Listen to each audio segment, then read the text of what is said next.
L'étude d'aujourd'hui a pour titre Le dévastateur. Sur le plan chronologique, nous sommes maintenant rendus à l'an 34 après Jésus-Christ. La prophétie des 70 semaines prophétiques ou 490 années littérales est maintenant accomplie. Le peuple d'Israël est désormais rejeté en tant que peuple élu. L'Église chrétienne fut ainsi le nouveau peuple de Dieu. En effet, la nation juive ayant définitivement rejeté le Messie à travers la lapidation d'Étienne, l'Évangile serait désormais prêché aux païens de façon directe. Dans la présente étude, nous allons regarder les œuvres du dévastateur, ainsi que l'année qui a terminé les 2300 soirs et matins, qui aboutissent à l'expiation du sanctuaire. Daniel chapitre 9, le verset 26. Le peuple d'un chef qui viendra détruira la ville et le sanctuaire, et sa fin arrivera comme par une inondation. Il est arrêté que les dévastations dureront jusqu'au terme de la guerre. Quel est le peuple qui viendra détruire la ville et le sanctuaire? Quelle est la ville en question et de quel sanctuaire parle-t-on ici? Luc chapitre 19, les versets 37, 41 à 44. Et lorsque déjà il approchait de Jérusalem, vers la descente de la montagne des Oliviers, toute la multitude des disciples, saisis de joie, se mit à louer Dieu à haute voix pour tous les miracles qu'ils avaient vus. Comme il approchait de la ville, Jésus, en la voyant, pleura sur elle et dit, « Si toi aussi, au moins en ce jour qui t'est donné, tu connaissais les choses qui appartiennent à ta paix, mais maintenant elles sont cachées à tes yeux. Il viendra sur toi des jours où tes ennemis t'environneront de tranchées, t'enfermeront et te serreront de toutes parts. Ils te détruiront, toi et tes enfants au milieu de toi, et ils ne laisseront pas en toi pierre sur pierre, parce que tu n'as pas connu le temps où tu as été visité. » Matthieu chapitre 24, les versets 1 et 2. Comme Jésus s'en allait, au sortir du temple, ses disciples s'approchaient pour lui en faire remarquer les constructions. Mais il leur dit, « Voyez-vous tout cela? Je vous le dis en vérité, il ne restera pas ici pierre sur pierre qui ne soit renversée. » Ces deux passages traitent du massacre de Jérusalem et du temple. Cette prophétie fut accomplie par les Romains en l'an 70 après Jésus-Christ. Les soldats romains ont pris des morceaux de bois embrasés et les ont placés délibérément dans la structure interne du temple. Le résultat fut la démolition rapide du sanctuaire. Voici une citation provenant de www.alterinfo.net. Les luttes internes ne cessèrent même pas quand les armées romaines, maintenant commandées par Titus, assiégèrent la ville vers la Pâque de l'an 70. Les Romains apprirent que durant le siège de la ville, pas moins de 600 000 cadavres avaient été jetés hors des portes de Jérusalem. Finalement, les Romains pénétrèrent jusque dans l'enceinte du temple. Après que le sanctuaire eut été incendié, ils décidèrent de mettre le feu aux autres bâtiments. Environ 6000 personnes s'étaient réfugiées sur le toit de la dernière colonnade de l'esplanade du temple. Elles avaient cru aux paroles d'un faux prophète qui leur avait dit d'aller là pour y recevoir des signes de leur délivrance. Mais les soldats incendièrent la colonnade par en dessous. De nombreux Juifs sautèrent de la galerie en flammes et furent tués, tandis que d'autres périrent dans l'incendie. Quand le siège fut terminé, le nombre des victimes était effroyable. Environ 1 100 000 Juifs avaient péri. Au total, il y eut 97 000 prisonniers. Les jeunes gens les plus forts et les plus beaux furent gardés pour la procession triomphale. Un grand nombre des autres captifs furent envoyés en Égypte et à Rome pour y effectuer des travaux pénibles, et certains périrent dans les arènes, dans différentes provinces romaines. Les prisonniers âgés de moins de 17 ans furent vendus. L'entrée de Jérusalem fut par décret rigoureusement interdite aux Juifs. Sans temple, sans terre, avec un peuple dispersé d'un bout à l'autre de l'Empire romain, le judaïsme ne pourrait survivre qu'à travers un nouveau mode d'expression. Les Sadducéens ayant disparu à la suite de la destruction du temple, la loi orale dont les pharisiens s'étaient fait les défenseurs devint le centre d'un nouveau judaïsme, le judaïsme rabbinique. En effet, aujourd'hui encore dans la ville de Rome, il existe un témoignage de la destruction de Jérusalem en 70 de notre ère. Il s'agit de l'arc de Titus que les Romains érigèrent en 81 pour commémorer la prise de Jérusalem, où un relief montre des soldats romains qui emportent les ustensiles sacrés du temple. Daniel chapitre 9, le verset 26. Le peuple d'un chef qui viendra détruira la ville et le sanctuaire, et sa fin arrivera comme par une inondation.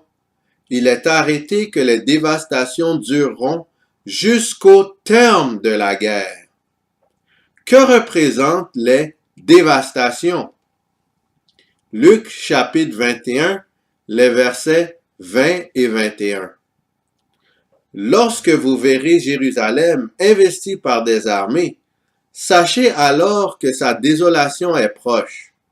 Alors que ceux qui seront en Judée fuient dans les montagnes, que ceux qui seront au milieu de Jérusalem en sortent, et que ceux qui seront dans les champs n'entrent pas dans la ville.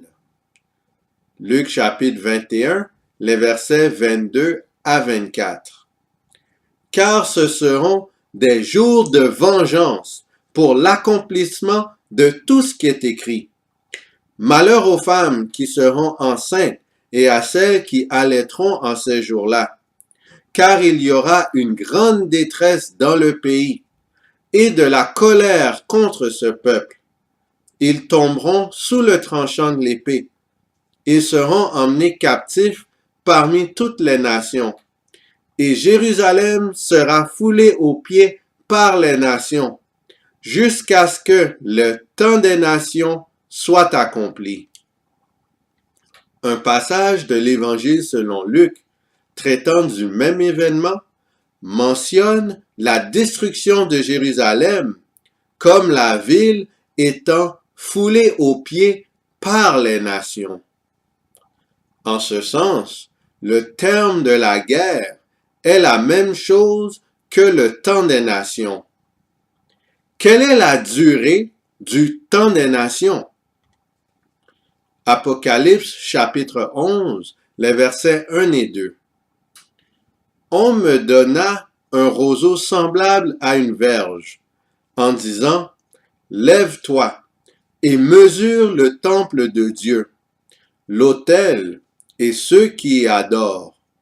Mais le parvis extérieur du temple, laisse-le en dehors et ne le mesure pas, car il a été donné aux nations, et elles fouleront aux pieds la ville sainte pendant 42 mois. Le temps des nations est 42 mois prophétiques, qui est égal à 1260 années littérales. Quelle prophétie a exactement la même durée? Daniel chapitre 7, les versets 24 et 25. Les 10 cornes, ce sont 10 rois qui s'élèveront de ce royaume. Un autre s'élèvera après eux. Il sera différent des premiers et il abaissera 3 rois. Il prononcera des paroles contre le Très-Haut. Il opprimera les saints du Très-Haut et il espérera changer les temps et la loi. Et les saints seront livrés entre ses mains pendant un temps, des temps et la moitié d'un temps. Les 1260 années littérales constituent la période de un temps, des temps et la moitié d'un temps, donc 3 ans et demi prophétiques, du livre de Daniel. Cette période est de 538 à 1798, qui correspond à la période de persécution papale. Le dévastateur est ainsi Rome, qui a détruit le temple de Dieu et a persécuté les fidèles pendant des siècles. Voici une citation provenant de Wikipédia. Le siège de Rome de 537 à 538 est un siège ayant duré 1 an et 9 jours, du 2 mars 537 au 12 mars 538, durant la guerre des Goths de 535 à 553. Le siège est le lieu de confrontation entre les forces de l'Empire byzantin défendant la ville et dirigé par Bélisaire, qui est le chef de l'armée de Justinien, et les Ostrogoths dirigés par Vitigès. Il eut un impact décisif sur le cours de la guerre et vit la victoire des Byzantins qui parviennent à repousser les Ostrogoths. Voici une citation provenant de www.hallvworthington.com. De nos jours, il n'existe aucun moyen pour déterminer l'exactitude du nombre 9 millions mis à mort, parce que de nos jours, les registres ne sont tout simplement pas disponibles. Naturellement, le nombre est fortement contesté, avec des estimations allant de 10 000 à 75 millions. Ceux qui sont catholiques défendent les estimations plus basses. Ceux qui haïssent la religion soutiennent les estimations plus élevées. Le nombre de M. Fisher étant le Moyen Âge, dans lequel plusieurs inquisitions prirent place, y compris espagnole, romaine, portugaise, médiévale. M. Fisher dénombre 4000 livres écrits sur le sujet sans les énumérer. Fisher était un auteur historique passionné qui a écrit plusieurs livres, tous centrés sur l'histoire, non la religion. Voici une citation provenant de Wikipédia. Le général Dufault de l'ambassade de France ayant été tué dans une rixe, les troupes françaises menées par le général Louis-Alexandre Berthier ont envahi les États pontificaux et se sont emparés de la ville de Rome le 11 février 1798. Le pape Pie VI a été déposé et déporté en Toscane, puis en France, où il meurt en exil.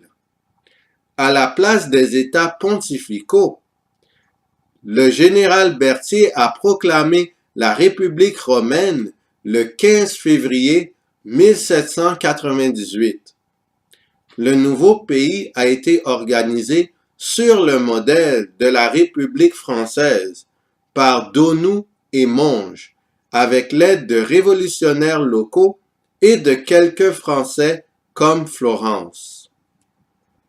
Alors, dans Daniel 9, lorsqu'on dit « un chef détruira la ville et le sanctuaire », c'est la même chose que lorsqu'on dit dans Luc « Jérusalem étant investie par les armées ». L'événement en question est la destruction de Jérusalem en l'an 70. Dans Daniel 9, lorsqu'on dit « les dévastations dureront jusqu'au terme de la guerre », c'est la même chose que dans Luc quand il est dit « foulés aux pieds par les nations jusqu'à ce que le temps des nations soit accompli ». C'est la même chose que lorsqu'on dit dans Apocalypse « il a été donné aux nations et elles fouleront aux pieds la ville sainte pendant 42 mois ». Et c'est la même chose qui est dit dans Daniel 7 lorsqu'on dit « il opprimera les saints du Très-Haut et il espérera changer les temps et la loi, et les saints seront livrés entre ses mains pendant un temps, des temps et la moitié d'un temps. » L'événement en question, c'est le règne papal de 538 à 1798.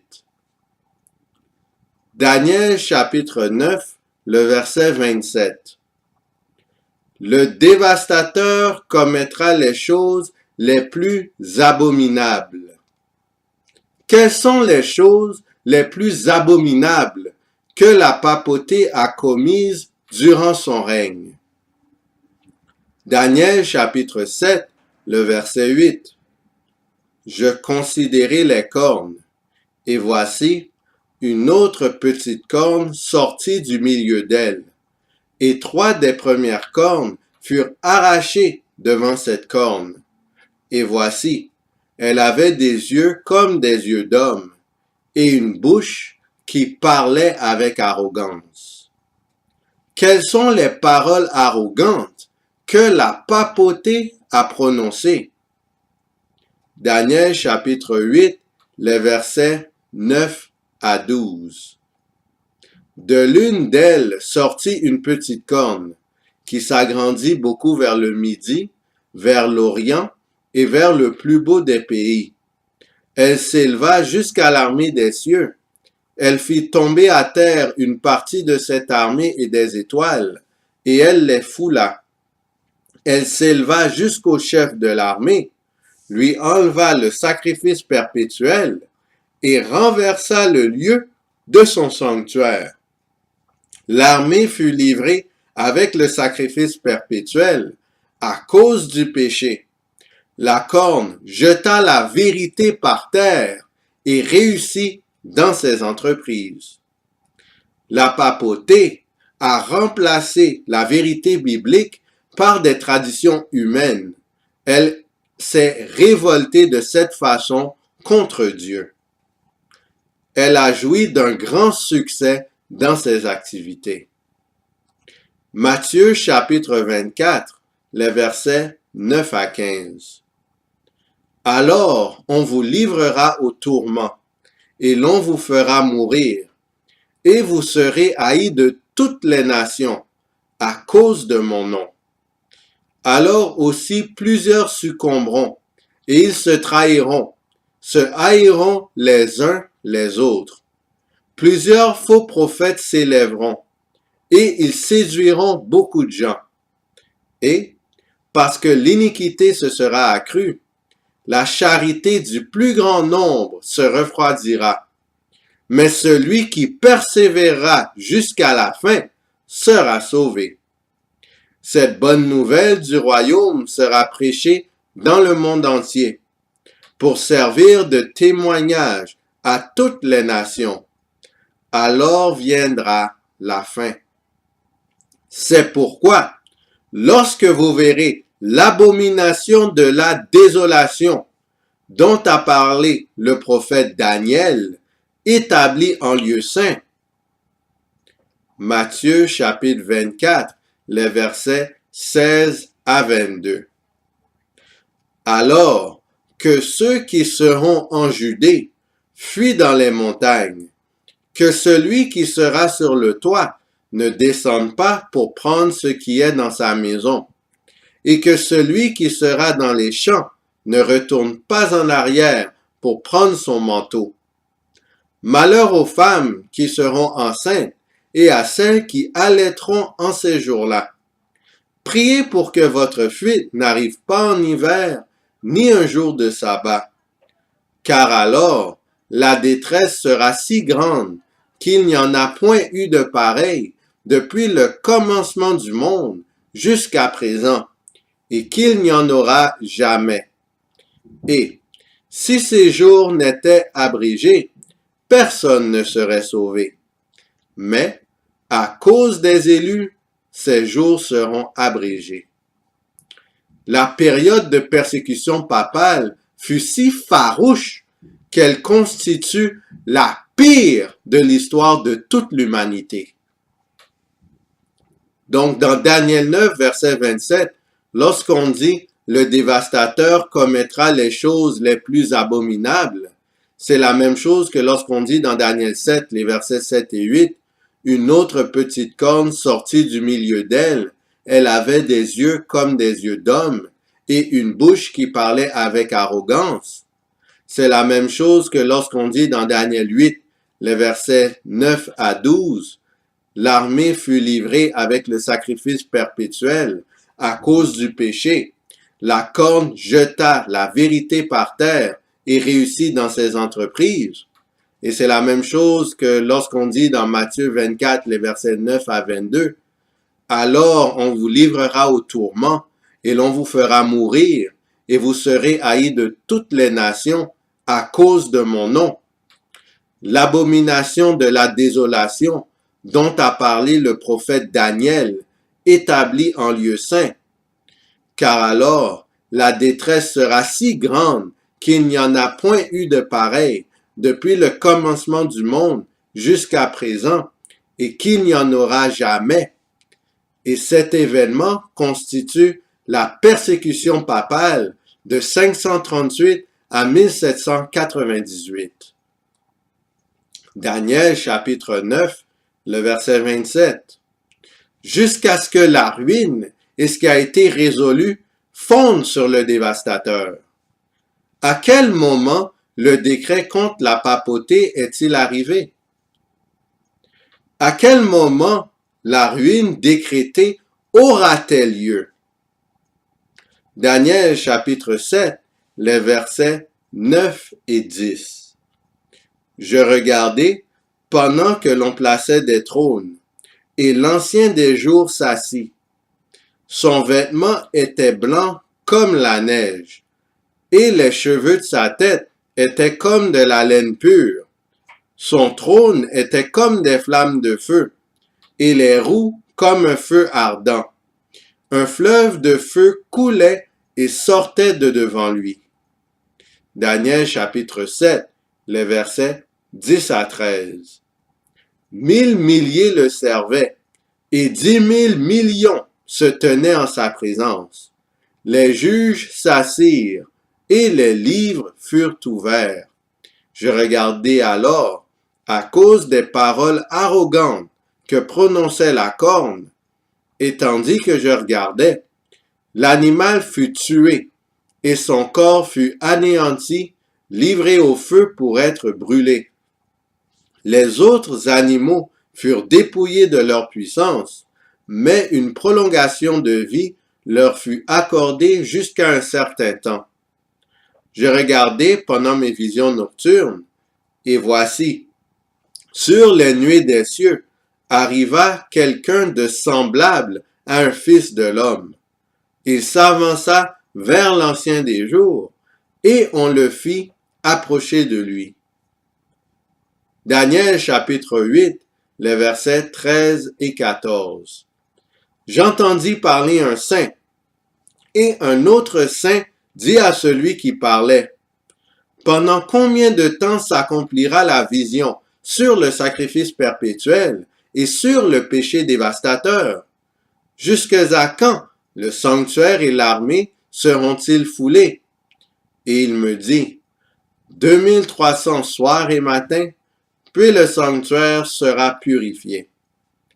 La ruine de Rome la dévastatrice est étroitement liée avec le jugement céleste.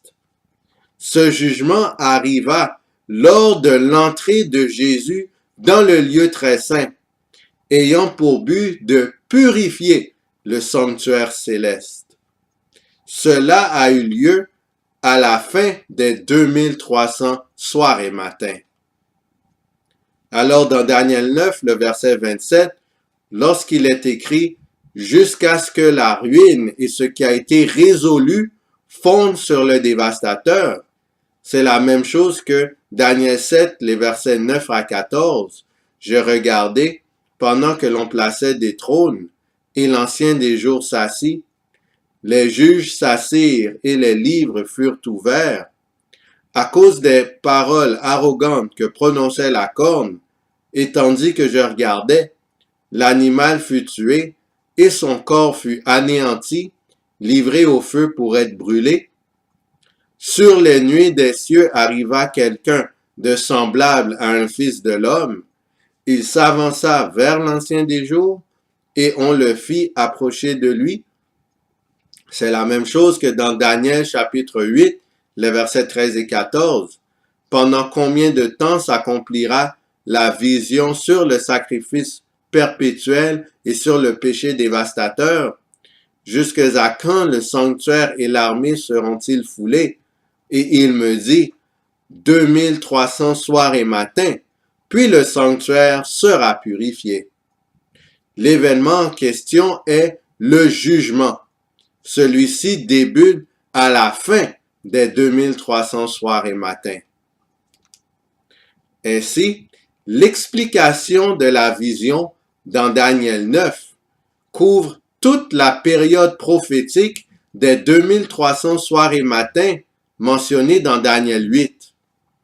Étant donné que les 490 années accordées au peuple juif font partie de la période des 2300 années, et étant donné que les premières 490 années s'étendent jusqu'à l'automne 34, il est possible de calculer la date de la fin des 2300 années. On fait 2300 années moins 490 années de probation pour le peuple juif. Cela donne 1810 années qui restent aux 2300 années. Maintenant, on fait l'an 34, qui est l'année de la fin du temps de probation pour les Juifs, plus les 1810 années qui restent aux 2300 années, et on arrive à 1844. Alors, en automne 1844, ce fut le début de la purification du sanctuaire. Jésus, à l'automne 1844, est passé du lieu saint au lieu très saint. Jésus avait pénétré le lieu très saint pour aller vers son Père qui est sur le trône. Depuis l'automne 1844, le peuple de Dieu est dans une période de jugement. Lorsque la purification du sanctuaire sera achevée, Jésus va revenir chercher les élus. 1 Corinthiens chapitre 6, le verset 19. Ne savez-vous pas que votre corps est le temple du Saint-Esprit qui est en vous, que vous avez reçu de Dieu, et que vous ne vous appartenez point à vous-même?